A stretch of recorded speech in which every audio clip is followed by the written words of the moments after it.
Welcome my dear students. आज हम exercise 1.4 को सीखने वाले हैं।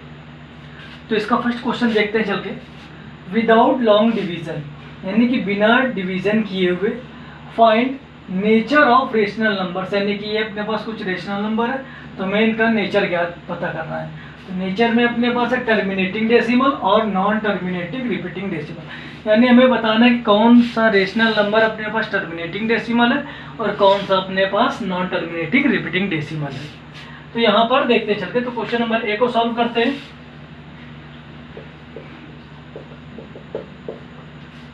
तो सॉल्व करने के लिए 13/3125, तो डिनोमिनेटर है अपने पास 3125।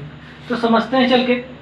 तो हम लोग रेशनल नंबर का नेचर फाइंड करने के लिए हम सबसे पहले क्या करते हैं, डिनोमिनेटर का प्राइम फैक्टर करते हैं।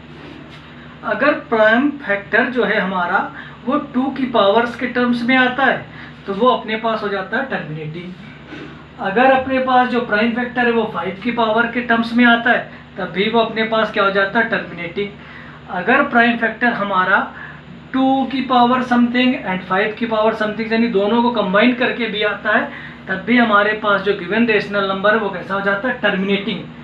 लेकिन अगर जो हमारा प्राइम फैक्टर है वो 2 की पावर m इंटू 5 की पावर m n और कोई अदर टर्म्स, मतलब कि 2 और 5 के अदर कोई तीसरा फैक्टर वहाँ पर प्रेजेंट हो जाता है, तो वो कैसा बन जाता है, नॉन टर्मिनेटिंग रिपीटिंग डेसिमल। तो इस बात का ध्यान रखें कि अगर 2 या 5 ये दोनों होंगे तो टर्मिनेटिंग, अगर 2 5 के अलावा कुछ तीसरा होगा तो वो बन जाएगा नॉन टर्मिनेटिंग। तो क्वेश्चन अपना सॉल्व करते हैं।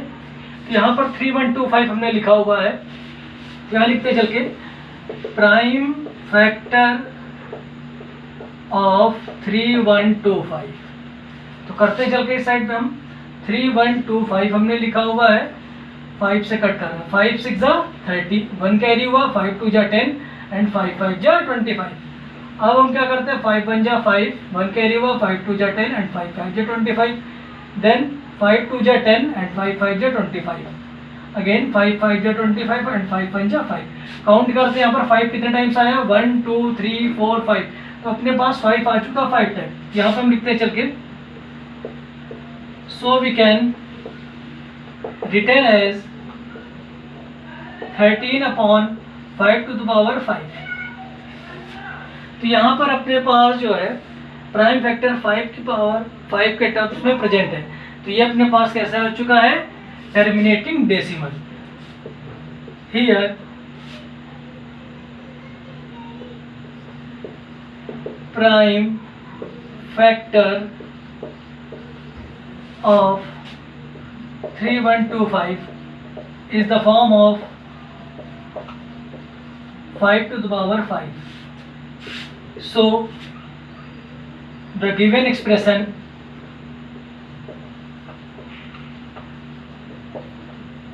(13/3125) is shows terminating decimal. Terminating decimal. तो ये अपने पास आंसर हो चुका है।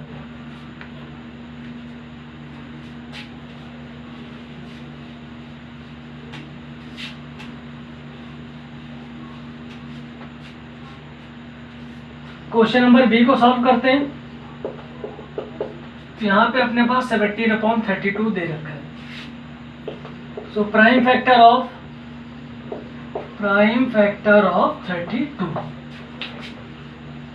32 को करते चल के 2 से कट करेंगे, 2 1 जा 2, 2 6 जा 12, 2 8 जा 16, 2 4 जा 8 एंड 2 2 जा 4 एंड 2 1 जा 2।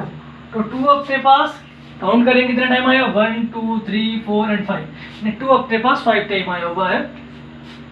तो हम लिखते हैं चल के, so we can return as 17/2 to the power 5। तो यहाँ पर अपने पास जो प्राइम फैक्टर है वो 2 की पावर 5 के टर्म्स में, इसलिए अपने पास क्या होगा, टर्मिनेटिंग डेसिमल।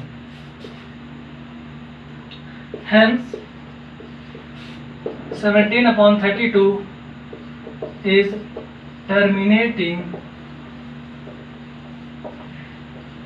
Decimal expansion. ये अपने पास कैसा आ चुका, टर्मिनेटिंग डेसिमल, क्योंकि यहाँ पे 2 की पावर 5 प्रेजेंट है। अब हम क्वेश्चन नंबर सी को सॉल्व करते हैं।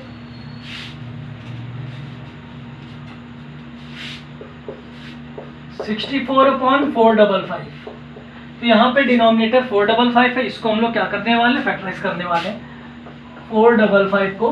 तो यहाँ पर हम इसे क्या करने वाले, पहले हम डिविजिबिलिटी चेक करते हैं, ये 2 से डिवाइड होगा नहीं अपने पास क्योंकि लास्ट में 5 है।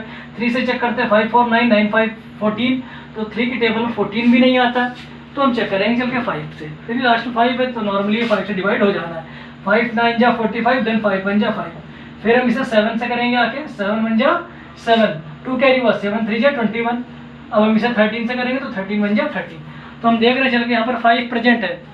अगर सिर्फ सिंगल 5 होता तो ये अपने पास टर्मिनेटिंग हो जाता, लेकिन 5 के अदर से यहाँ पर 7 और 13 है, तो जब 7 और 13 यहाँ पर प्रेजेंट है तो हमें पता चल चुका है ये कैसा है, नॉन टर्मिनेटिंग रिपीटिंग डेसिमल है। यहाँ हम नॉर्मली अपना लिखने वाले हैं, so we can written as 64 upon 5 into 7 into 13, hence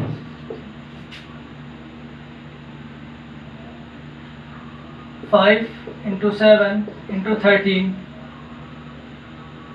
factors are present in 455. So the given rational number shows non-terminating repeating decimal.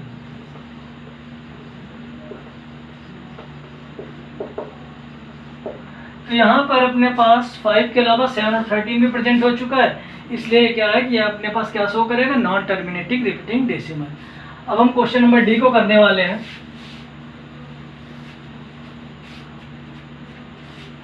15 upon 1600, यहाँ पर हम लोग 1600 को फैक्टराइज करने वाले हैं, 1600, सो 2 8 जा 16 एंड 00, 2 4 जा 8 00 एंड 2 2 जा 4 00 एंड 2 1 जा 2 देन 00, 2 5 जा 10 0, 2 2 जा 4 एंड 2 5 जा 10 अगेन, 5 5 जा 25 एंड 5 1 जा 5। तो यहाँ हम देख रहे हैं 2 अपने पास कितने टाइम्स आया हो, 1 2 3 4 5 6, यानी 2 अपने पास 6 टाइम और 5 अपने पास 2 टाइम्स आया है। यहाँ लिखते चल के, so we can written as 15 upon 2 to the power 6, यानी 1 2 3 4 5 2 1 2 3 4 5 6, तो 6 टाइम है, सो 5 अपने पास 2 टाइम है। हियर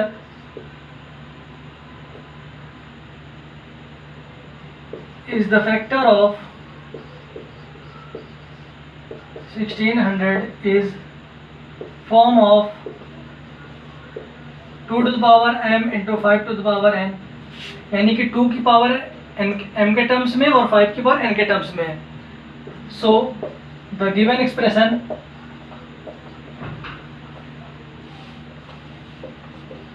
इज टर्मिनेटिंग डेसिमल,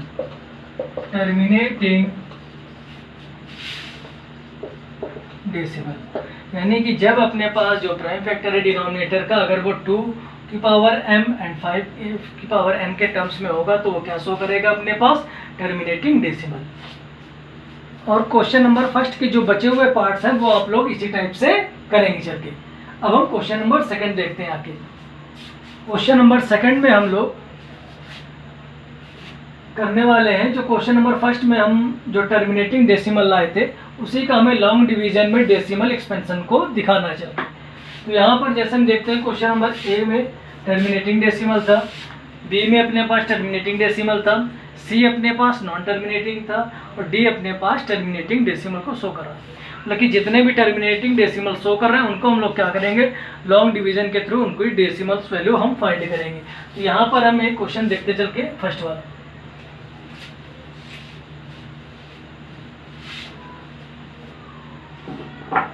तो यहाँ पर अपने पास अगर हम क्वेश्चन नंबर सेकंड का सोल्यूशन देखते हैं आके, बाय यूजिंग लॉन्ग डिवीजन,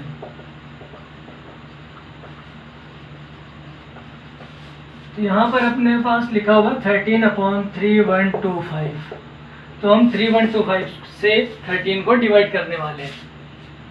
यहाँ पे हमने लिखा चल के 3125 डिवाइडेड बाई 13। अब हम यहाँ पे समझेंगे चलते, ये अपने पास 3125 लिखा, ये 13 लिखा, ये बहुत छोटा है, तो क्या करेंगे, पॉइंट देंगे, यहाँ पे जीरो लगाएंगे। अभी भी ये 3125 के रिस्पेक्ट में बहुत छोटा है, तो यहाँ पर हम पॉइंट एक लगा चुके हैं, तो यहाँ पर एक हम जीरो दे देंगे और एक जीरो हम यहाँ पर भी नोट कर लेंगे। फिर चेक करते हैं, तो 3125 के रिस्पेक्ट में अभी भी ये छोटा है, तो हम एक जीरो और यहाँ पे लगाते हैं। फिर हम क्या करते हैं, एक जीरो नोट करते हैं। अब ये 13,000 हो चुका है, यानी 3 के रिस्पेक्ट में, 3000 के रिस्पेक्ट में ज़्यादा हो चुका है। टेबल रीड करते हैं कि तो 3 4 जा 12 होता, तो 4 टाइम्स हम ले जाने वाले इसको। 4 का मल्टीप्लाई 5 में करेंगे, 4 5 जा 20, 2 कैरी हुआ अपने पास, 4 2 जा 8 2 10, 1 कैरी हुआ अपने पास, 4 1 जा 4 1 5 एंड 4 3 जा 12। सब्ट्रैक्ट कराएंगे तो 13,000 से माइनस कराएंगे तो अपने पास 0 0 10 में 5 गया 5, यानी 500 आना। अब हम फिर देखते हैं चल के, तो 3000 के रिस्पेक्ट में जो ये है 500 अपने पास छोटा है, तो पॉइंट हम लगा चुके थे, इसलिए अब हमें दोबारा पॉइंट नहीं करना, हम डायरेक्टली जीरो को नोट करेंगे। अब ये अपने पास 3000, ये 5000, ये अपने पास जाना 3 2 जा 6 ज़्यादा हो जाता, तो 3 1 जा 3, यानी 1 टाइम ही इसको हम ले जाएंगे। तो 3125 सब्ट्रैक्ट करेंगे, 10 से 5 जाएगा 5, 9 में 2 जाएगा अपने पास 7, 9 में 1 जाएगा 8 एंड 4 में 3 जाएगा 1। अब यहाँ पर ये 1875 यानी 1875 है, और यहाँ पर क्या है 3125, तो ये अपने पास 3125 क्या है, इससे ज़्यादा है। तो यहाँ पर हम पॉइंट दे चुके हैं, तो एक जीरो हम यहाँ पर और भी नोट कर लेते हैं। तो ये अपने पास 3 6 जा 18 होता, तो हम 6 टाइम इसको करने वाले हैं। तो 6 5 जा 30, 3 कैरी हुआ, 6 2 जा 12, 12 में 3 ऐड कराएंगे तो 15, 1 कैरी हुआ अपने पास, 6 1 जा 6, 6 1 7 एंड 6 3 जा 18। ये अपने पास क्या हो, कंप्लीट डिवाइड हो गया, यानी रिमाइंडर अपने पास क्या आ गया, जीरो। तो अपने पास डेसिमल एक्सपेंशन में इसको करेंगे तो चलते, तो 0 पॉइंट, नहीं पॉइंट के पहले हमने एक जीरो लगा दिया चल के, इससे अगर नहीं भी लगाएंगे तब भी कोई अपने पास डिफरेंसेस नहीं आते हैं। 4 1 6 ये अपने पास आंसर। इसी टाइप से जो अदर क्वेश्चन है जिनमें टर्मिनेटिंग डेसिमल फर्स्ट वाले में हमने फाइंड किया, बस हमें उन्हीं के ही लॉन्ग डिवीजन के थ्रू डेसिमल एक्सपेंशन करना है। अब हम नेक्स्ट क्वेश्चन देखने वाले हैं। तो अब हम लोग क्वेश्चन नंबर 3 देखने वाले। The following real number have decimal expansion as the given below. कुछ अपने पास रियल नंबर्स के डेसिमल एक्सपेंशन अपने पास नीचे दिए गए हैं। In each case decide whether they are rational और नॉट। हमें बताना चल के रेशनल है या नहीं है। अगर रेशनल होते, they are rational and of the form of P by Q, what can you say about the prime factor of Q. अगर ये रेशनल नंबर है, पी अपॉन क्यू के फॉर्म में है, तो हमें बताना है इसके प्राइम फैक्टर यानी क्यू के फैक्टर्स के बारे में। तो क्वेश्चन अपना सॉल्व करते हैं चलते। तो फर्स्ट क्वेश्चन से देखते हैं। यहाँ पे अपने पास लिखा 43.1 2 3 4 5 6 7 8 9। तो यहाँ पर हम आते हैं इसके solution pass. The given expansion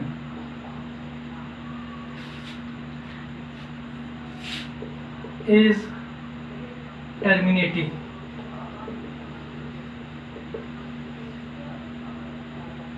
अब ये अपने पास टर्मिनेटिंग डेसिमल क्यों है? क्योंकि अपने पास पॉइंट के बाद 1 2 3 4 5 6 7 8 9 पर जाके होल्ड हो गया है, यानी यहीं पे जाके 9 पे पर जाके रुक गया है। अगर इसके बाद अपने पास इनफाइनाइट टर्म्स होते या इस पर बार लगा होता तो ये अपने पास नॉन टर्मिनेटिंग होता, लेकिन यहाँ पर ये जाके 9 पे होल्ड होगी, इस वजह से क्या हो चुका terminating.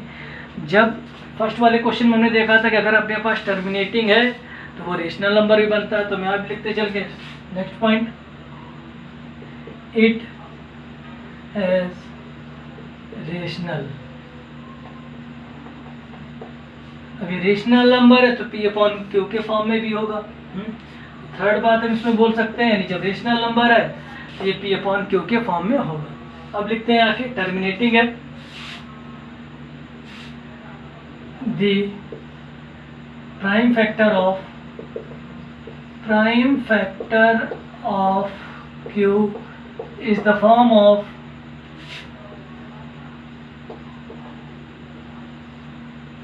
2 to the power m into 5 to the power n। ये अपने पास आंसर हो चुका है। अब हम क्वेश्चन नंबर बी करने वाले हैं।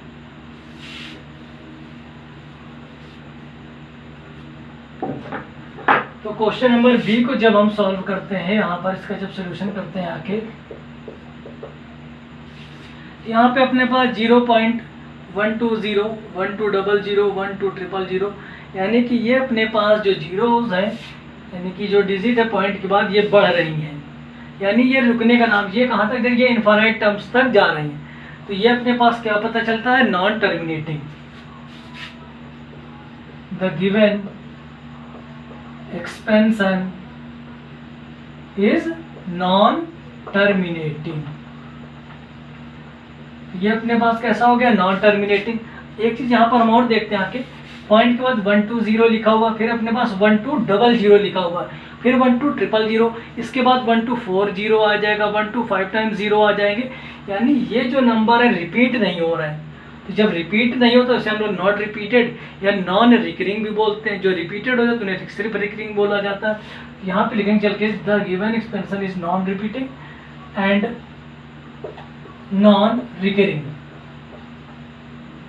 तो ये अपने पास जब ये नॉन टर्मिनेटिंग और नॉन रिकरिंग है तो ये रेशनल तो कतई नहीं बनेगा। तो हम क्या लिखेंगे चल के, इट हैज अ इरेशनल। यानी जब अपने पास जो डेसिमल एक्सपेंशन है नॉन टर्मिनेटिंग, नॉन रिकरिंग होगा तो वो क्या बन जाएगा, इरेशनल। जब ऐसे इरेशनल बनता तो ये P अपॉन Q के फॉर्म में नहीं होगा। तो हम Q की यहाँ पर बात नहीं करेंगे चल के। अब हम क्वेश्चन नंबर सी करने वाले हैं। तो सी में अपने पास आते हैं, the given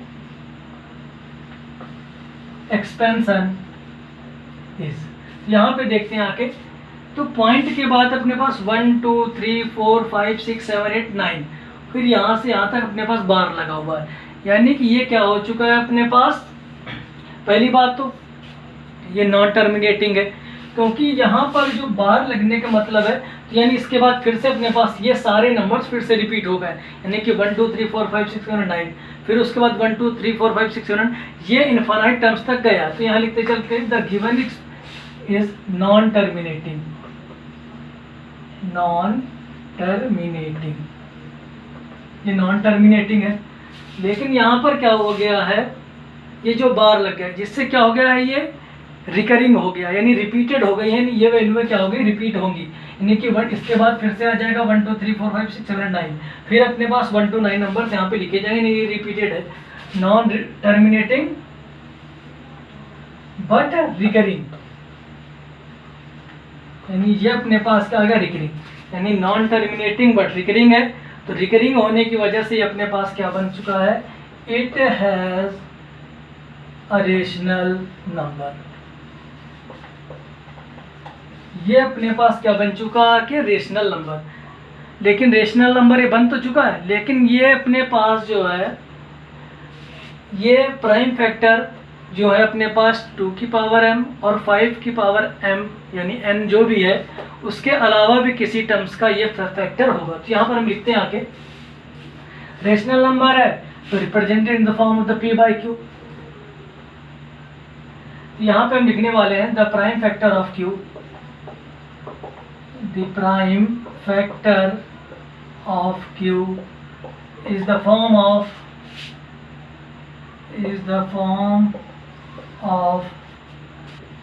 other than 2 and 5, यानी कि 2 और 5 के डिफर भी यहाँ पर कोई वैल्यू होगी। तो ये अपने पास सोल्यूशन हो चुका है। तो एक्सरसाइज 1.4 अपने पास कंप्लीट होती है। नेक्स्ट टॉपिक हम अगले वीडियो लेक्चर में डिस्कस करेंगे। Thank you.